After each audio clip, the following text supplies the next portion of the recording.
Friends and family, we are live. Alive! Inside my car right now. I'm in Airdrie. I just finished doing some door knocking, and we got a special guest coming in, Greg Foss. Market update in regards to mortgages.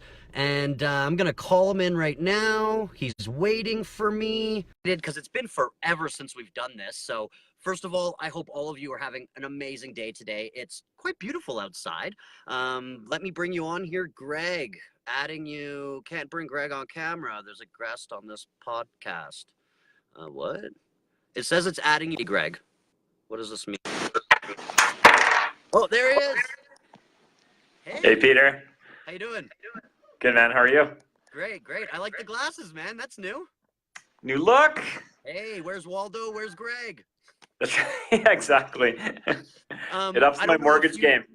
Yeah, yeah, that's right. That's right. It looks like you know numbers for sure now. There you go. So I don't know if you heard anything I was saying before as you're trying to get in, but it's been forever since we've done this, man. Since we've brought the news to the people. It has been And too long. Yeah, and a lot's happening. A lot's happened, and a lot is happening. But really, let's just keep it simple, man, because we are really getting into the holiday season. But maybe if you wouldn't mind, can you just start and give everyone maybe just a general update about where the mortgage world is right now? Yeah. There's a lot of talk about interest rates, and we've seen a lot of increases lately. And those increases have been through prime rate. So the government of Canada is raising rates and raising prime rate, which raises your variable rate, which everything goes up. So we're going to keep seeing that from what they're telling us. We'll probably see a few more rate increases going into the new year as well. Okay, so I know it's not your fault, but why, Greg? Why are we doing this? Why is this happening? Because it's challenging, right? Yeah, especially in our market where we're in Alberta and we're getting hit hard from all angles economically, and then also this comes in, it doesn't help things.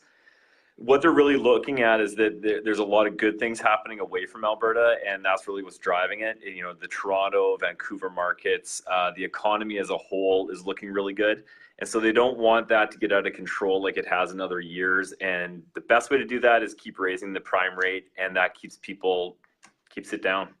Yeah. So. So ultimately, it goes into the same theme as kind of what we always talk about with what was happening last year with the changes, the mortgage rule changes.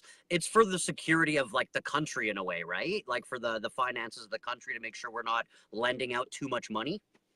Yeah, yeah, no, it Okay. is exactly it. And then, the silver lining is not, it's hard for the sellers and it can diminish the price. But on the flip side, we could see this whole new wave of business coming in from first-time home buyers, especially millennials, which is a market that they're really focusing on and on why they're not buying right now. And Right. that could be a good uptick for our economy if we could get maybe some lower pricing, get more people out shopping. Right. And I mean, a thought on that too, you kind of you brought it out is that sellers should be a little happy about this because yes, there might not be as much activity, but you can know that if you have a pre-approved buyer, for the most part, they're going to be solid and that it's really I don't know. We're weeding out a lot of the crap, it seems like, right? It's not as easy to get a house anymore. So that's kind of good. Why would you want to be involved in a deal with someone who can't financially go through anyways? So I guess there is security there, and sellers should be kind of happy that any buyers coming forward that the financing is going to go through, Yeah, it's a or good not point. Actually, guaranteed. That financing is never guaranteed to go through, right? no, yeah, Misspoken, but I mean, yeah, but exactly. through more of a qualified process, right? Yeah, exactly. Like I just got off the phone this morning with one of your clients. He referred to me, and we had a great hour-long conversation. He got documents to me already, and like he will now be a buyer that will be 98% ready to go. Like, Yeah. so if we can get out there and get that word spread that you need to be organized and prepared, you're going to be ready to go, make a good offer, and get a great house. Yeah, totally. I mean, still doable, but still lots of legwork being done too. Like the 98%, I mean, again, we work together, and we've helped quite a bit of people this year. But that 2%, man, that 2% is pulling teeth sometimes, right? So Yeah. let's touch base about what a pre-approval mortgage means, because I hear this a lot in the industry now too. Of, let's say I had a client who they bought a house like 5 years ago. It was easy. Pre-approval meant basically you were good to go. Yeah. Pre-approval, get the offer in, get it accepted. Financing shouldn't be a problem. But it's different now. Like it's so different. The process of getting pre-approval, I don't know. You can speak to this better than I can, but I'm feeling in the industry that pre-approval doesn't really carry much weight anymore. No, no, I agree. I agree. And when people come in for a pre-approval, if you're a buyer and you went in for a pre-approval with a bank or a broker, and there was no in-depth conversation about income, credit, uh, that should be a red flag, because Okay. we need to see your credit bureau. We need to see if there's any skeletons in the closet that you would never ever know about until the rubber hits the road, and then we can deal with it. We're like, okay, look, this is some weird thing that happened XYZ years ago. What happened? Then we have it. We can cover it. We can deal with it. Then you go out and you make your offer. It's smooth. Right, right. So what I'm hearing from you is that that clients, consumers, we need to be having more of an in-depth conversation with our mortgage, any lender. Whether it is the major banks or yourself, a mortgage broker. We need to be having more in-depth conversations 100%. Yeah. before we write offers, right? Before, yes, yes. And that process, I can go back to all of my clients throughout the years, and every single time I can see the ones that have had a hiccup are the ones that we didn't have documents up front, and we didn't, and it was just like a quick purchase, go out and buy, without giving those long in-depth conversations. And it's really shocking how many people don't know how much money they make. Right. So you'd be like, well, I make this, and you say, oh, I'm full time. And how, I don't know how many times this year alone for sure, there are people like, I'm full time, I can guarantee this, and then I get the letter of employment from the employer saying that, well, no, they actually only get this many hours, and this is what and that's a problem. It That's a just big feels like problem. full time. Yeah, exactly. Yeah, that's right. It's soul sucking, so that's full time. Yeah, right. So Yeah, okay. Well, thanks for that. Let's kick into the holiday season. We touched about this last yeah. year, so I don't know if there's anything that's going to be majorly different. But hey, let's say I'm planning on buying a house in the next few months or early in the next year. What, in regards to the holiday season and spending, should we be aware of, Greg? Yeah, the big thing is, of course, budget, budget, budget, and stick to that budget. Okay. Because we roll into the Christmas season, you get hyped on things going on, and before you know it, you've doubled your spending, or you put it on credit, and then that can affect things for the pre-approval process. Or I've seen it where, like last year, I saw people dip into their savings in order to recoup that savings that was set aside for the home, and then they have to recoup that amount, and then you're delaying it, delaying it, delaying it. Or if you add that debt on with credit cards, is that going to reduce your purchase price amount because now you have more debt?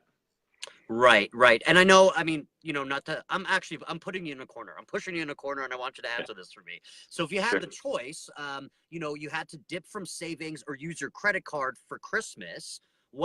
what's the better of two evils in a way, if you had Oh to yeah, choose? Because I mean, let's get real. We're going to be shopping for Christmas. We're all in that bind, if you will, right? Of having yeah. the extra Christmas money around. So in your opinion, if we were in that scenario of I'm planning on buying next year and I want to go spend, I don't know, $1,000 on Christmas or something like that, is it better to dip from savings or credit? Yeah, well, that's good. Great question, actually, because a lot of people, it takes them more time to save money. So if it's a smaller amount, they say the $1,000, $2,000 mark, it probably would make more sense to do it on a credit card, because that Right, would add right. that would add only maybe $30 that I would have to add on to that application, instead Okay, of having yeah. to go back and save 1,000.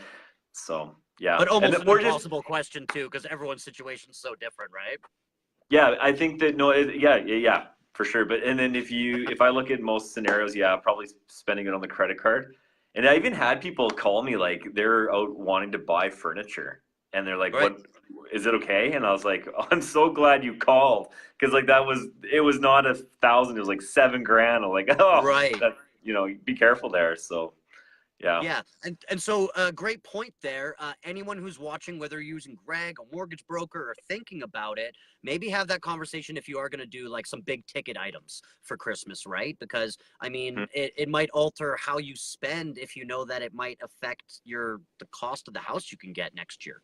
Yeah, yeah, because like a lot of people buy vehicles at Christmas time, and Yeah, I deal with that in the new year, and it's like that could is that's huge. That could crater your whole plans of buying a home.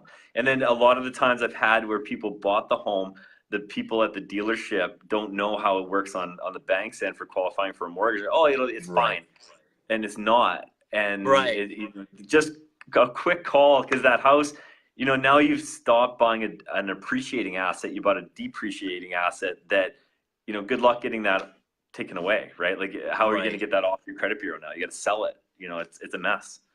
Right, right. Mhm. Okay, yeah, great. Thank you for the advice, man. Is there anything else that you think you want to add in here that we need to know about before we part ways?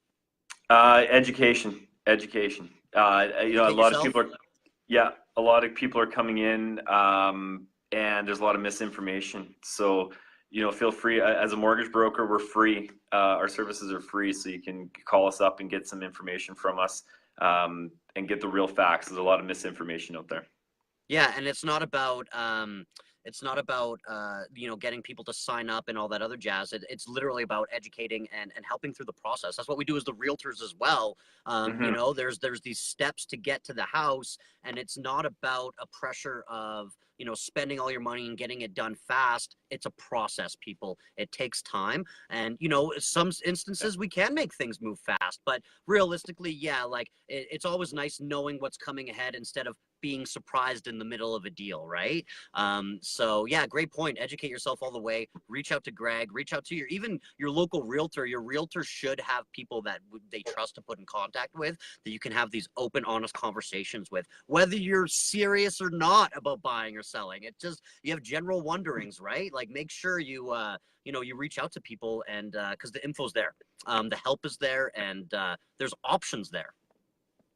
Absolutely. Yeah, I Cool. agree 100%. Well, Greg, thank you so much, man. We will we'll Bet. keep doing more. We're gonna do more. I'll see you around the office and really appreciate it, man. You bet, man. Take care. Have a Thanks for great day. that.